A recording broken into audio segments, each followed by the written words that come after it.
Hey guys. So today, week 7, I want to talk about something a little different because if you follow my channel, watch my videos, listen to my music, you may only see one angle. A mom who is trying not to fall apart. A crazy woman who has lost her mind because her child's in heaven and talks too much about him.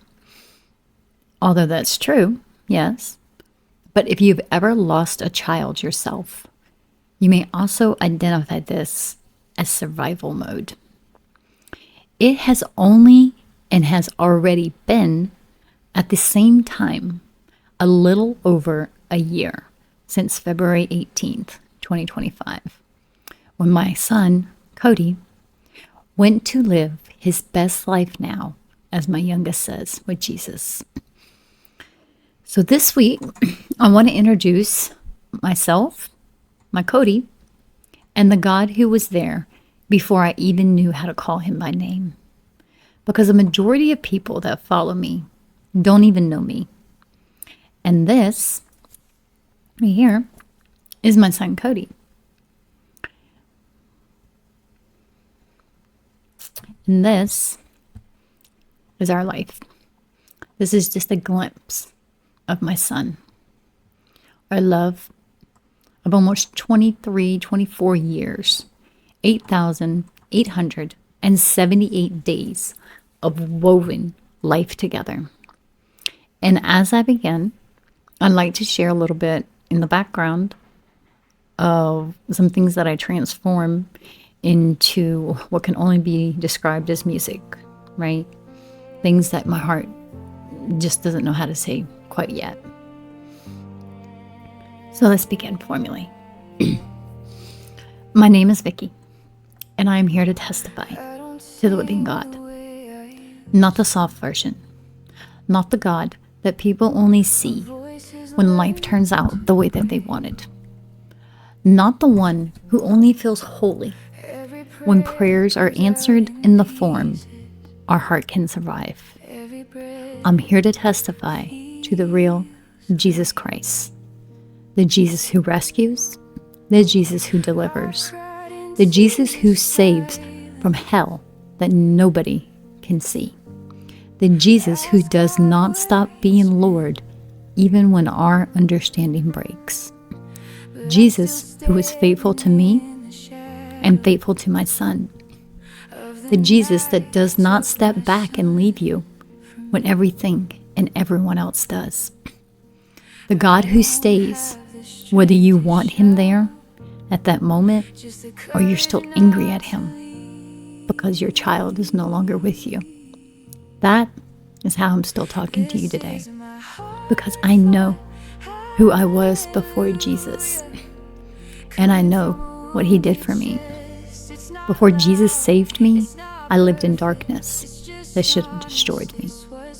I knew addiction, I knew drugs, I knew abuse, I knew rape, I knew shame, I knew atheism, I knew unbelief. I knew what it meant to live being wounded, hardened, and broken in places so deep that when you stop believing that there's any way out. I knew what it was like to be the kind of person who keeps moving on the outside, but inside is buried alive. I made my bed in hell. I was trapped in it. I was trapped in the pit. I was in the darkness, and everywhere it was. Then one day, there was a tiny little light slowly breaking through, and I reached towards it, and that small little light turned out to be the hand of God and pulled me out and rescued me. Not improved me, not inspired me, not gave me a few religious words to hold on to. Rescued me. Rescued me out of drugs, out of addiction, out of shame, out of abuse, out of rape, out of atheism, out of non-belief, out of self-destruction, out of the grave I was digging with my own hands. So when I say Jesus saves, I'm not repeating something I was taught in church, because I didn't meet Jesus in church. I never went to church before. I met him in all my broken and shattered pieces. The Son of God reached into the filth, the ruins, the bondage, the brokenness of my life and said, "No more, you're mine." That is who he was to me. That is the Jesus who saved me. That is the Jesus that taught me what to do. That is the Jesus that I taught my children. Not the one that people only talk about when answers go the way that you want. I'm talking about the Jesus that you need in battle. I'm talking about the Savior with actual authority over evil, over ruins, over darkness, over things that had wrapped themselves around you. You forget to look like what freedom does. And he didn't save me from something. He saved me into something. He changed me. He rebuilt me. He gave me a life that belonged to him. He taught me what mercy looked like. He taught me what redemption looks like. He taught me what it means to be found by God. And I don't know, like I did not know then how much God was preparing me for the years ahead, for these years. I did not know that the same God who pulled me out of my own darkness would ask me to trust him. To trust him with the only two people I fought the trenches of hell for with everything that I had. The only two reasons back then I'm still here today. One of those was my son. Trust him with the life of my son. I did not know that my own testimony back then, God was preparing me to fight all those demons, all those battles back then, before I even knew how to call him by name. Before I even knew that one day my life would be split. I did not know that my testimony would be the way that I fought for my son, the way that I prayed for my son, the way that I believed for him. But God knew. And that brings me to my son, Kody. He was 23 years old when he took his first breath in heaven and stood before the same Jesus that pulled us out of the pits of hell. And I need to say that first, because I will not let the hardest part of this story become the only thing that is ever said about him. He was precious. He was deeply loved. He was beautiful inside and out. He had a tender heart. He loved deeply. He cared about people deeply. He was beautiful. He was not just a problem summed up. He was not the sum of the battles he was fighting. He was not the tragedy of the day where I stepped into everything and everything came crashing from every direction all at once. He will always be loved. He was always worth fighting for.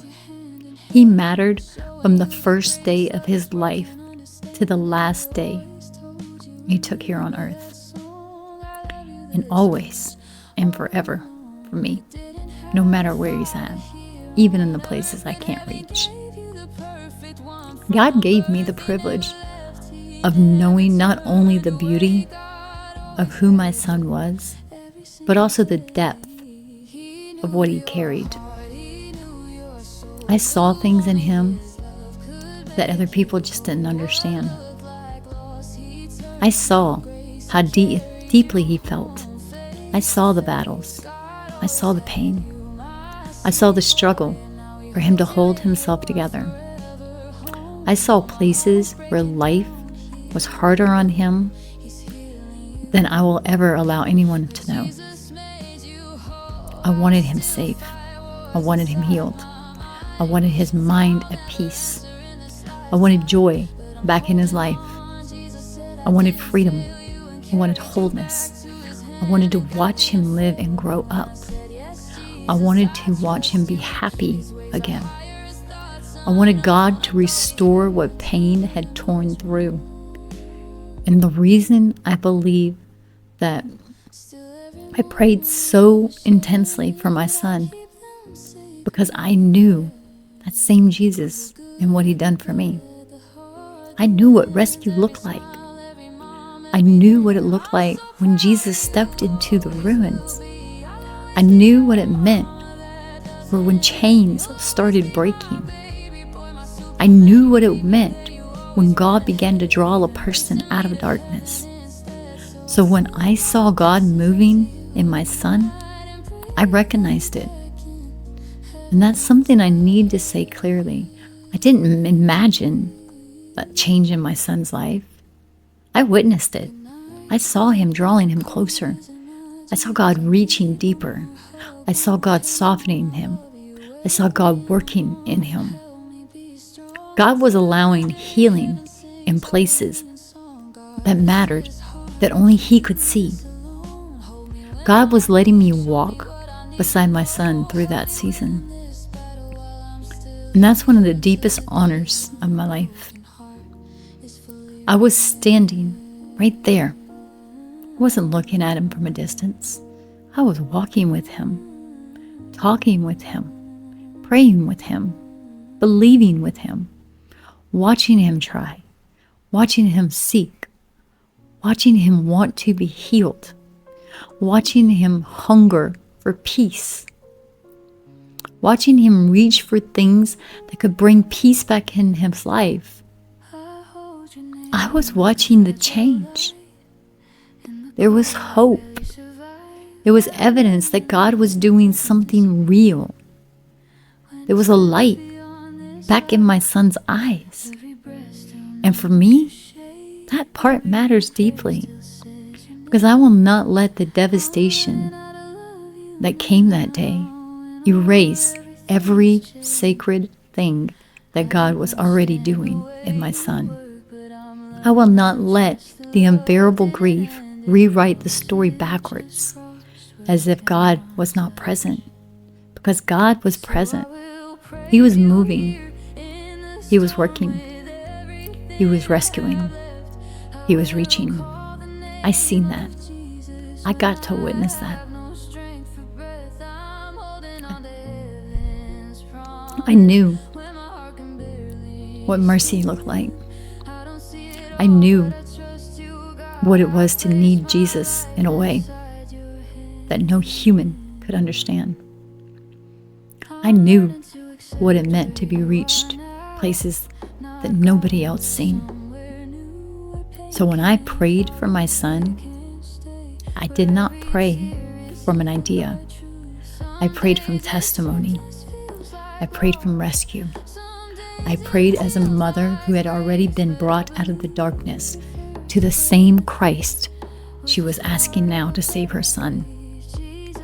And when I prayed every day, every night. I warred for him, pleading to God, make him happy. Make him happy. Keep him safe. Bring peace back into his life. Heal what I cannot heal. Reach what I cannot reach. Restore what I cannot restore. Do for my son what only you as God can do. And I trusted him. That matters, because sometimes when people hear a story like mine, they think, well, maybe God was absent. Maybe your faith was too weak. Maybe surrender never really happened. No. I trusted God with my son. I loved him fiercely. I fought for him furiously. I trusted him. I trusted God. I placed before the Lord the son I loved and said in whatever words my breaking heart could form, God, do what I cannot do. Heal what I cannot heal. Reach what I cannot reach. Make him happy. Make him free. Make him at peace. And this is where testimony becomes holy and devastating. God answered me. He answered the cry of a mother. He answered in a form that shattered me, because I thought the answer would come here. I thought I would get to see my son's life unfold right beside him. I thought I would get to see and be happy, to be free, at peace. I thought surrender meant I could witness the answers in a way my heart wouldn't be able to survive. But God saw deeper than that. He saw places in my son I couldn't see, things I couldn't reach, places I couldn't heal, burdens I couldn't carry, battles I could not understand, places I could not get to. Jesus rescued my son, even though it was not the way I wanted rescue to look like.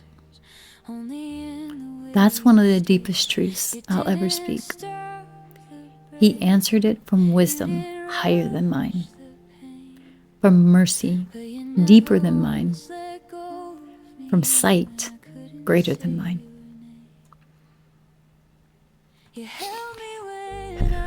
And when the answers come back to you and they shatter your heart, I still live inside those. Because the day I lost my son, my life split in two. There is now a before and after. I still live in the after.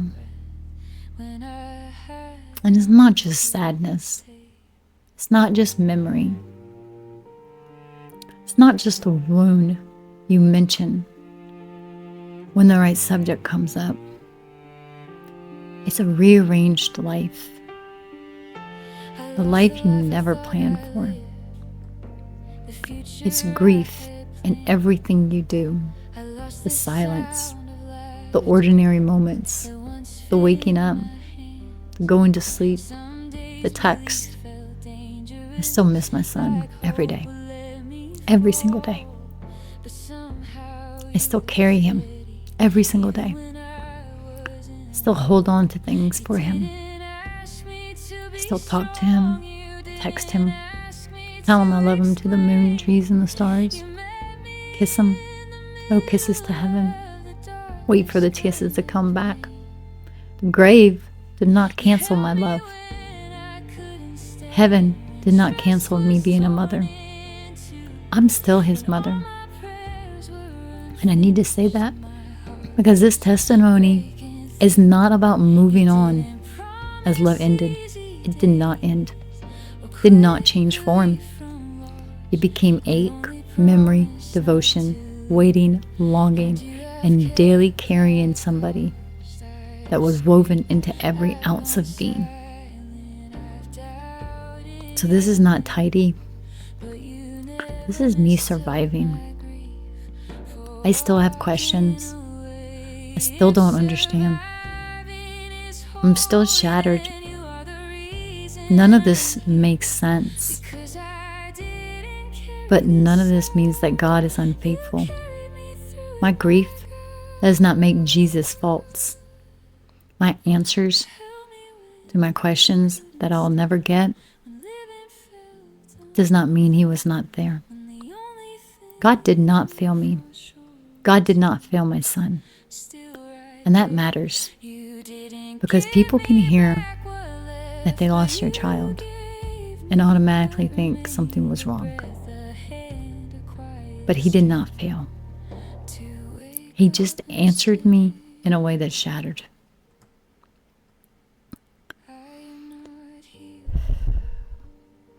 He answered me in a way that was permanent. Jesus did what he said he was going to do.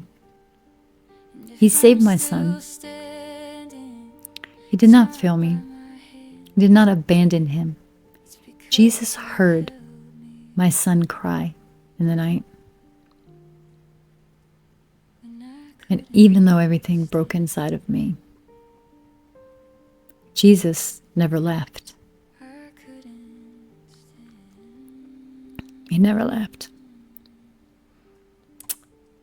So when you look at this crazy woman right here, some of you may see ruined. Some of you may see that I'm doing things just to do things. But some of you do understand. Because grief sucks. Losing your child is hard. I could honestly say, out of everything that I have been through, which is everything, every single thing that I have been through, this tops it all. Right here. This tops it all. And even though God was preparing me for this all my life, I just didn't know how to look at it. Just didn't know.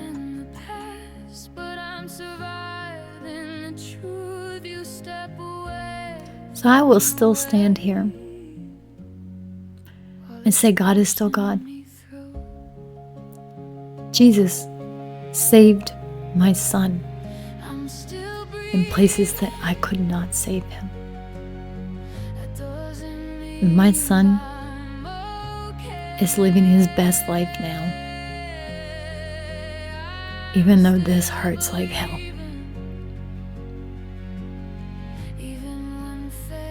And I have got to keep holding on to that. Because it's not a choice. It's survival. Because the same hand that rescued me rescued my son that day. So if this has helped you in any way, like, subscribe. Sorry, I was holding on to my Kody squirrel. Like, subscribe, share this, because it's the words of our testimony that help others. And this is just like a kind of brief overview. But I am writing a book.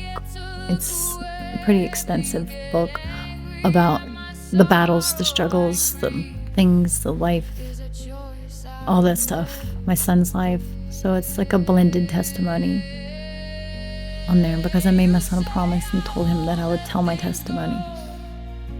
So now I'm telling both of ours, and it's more in depth if you're interested. But I'm working on that. But anyway, always, Kody. I love you to the moon, trees, and the stars. Same bat time, same bat channel. Thanks for listening, guys. See you next week.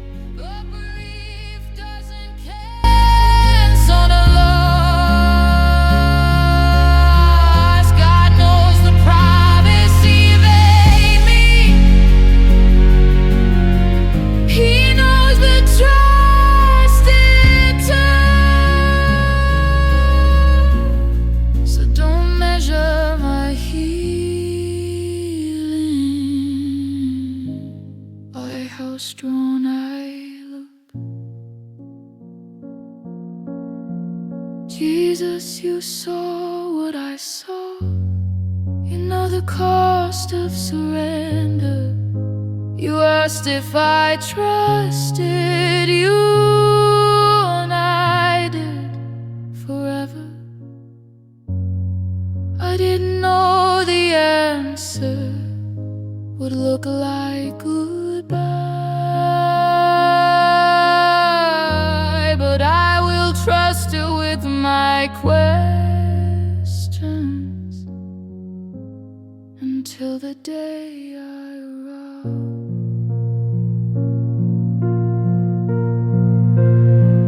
I'm still breathing because you carry me through. I'm still believing even when I'm breaking in two. And love for my son makes me weeping, and I wear that scar with pride because I'm still breathing, and I haven't given up my faith inside. I'm not healed, I'm not done, I'm still here because of God, because of love, because of my son.